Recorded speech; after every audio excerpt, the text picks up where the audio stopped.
ఇయాల మిత్రులారా, ఈ వేదిక మీద ఉన్న మేమెవ్వరం పెద్ద పెద్ద బ్యాక్గ్రౌండ్ల నుంచి వచ్చిన వాళ్ళం కాదు.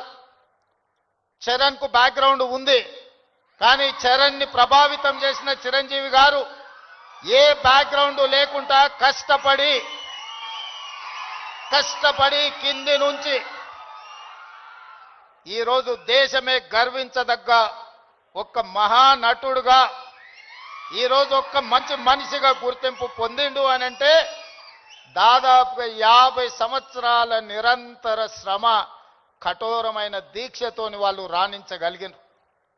వాళ్ళు కఠోరమైన కష్టాలను ఎదుర్కొని, కష్టాలు వచ్చినా, ఇబ్బందులు ఎదురైనా, అవమానాలకు లోనైనా ఏ రోజు కూడా బాధతో కుంగిపోలేదు.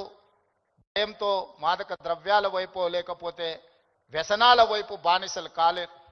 నిటారుగా నిలబడి వాటిని ఎదుర్కొని ఈరోజు ప్రపంచానికే ఆదర్శంగా నిలబడే విధంగా ఈరోజు వాళ్ళు రాణించారు. మరి ఈనాడు మనమందరం ఆలోచన చేయాలి.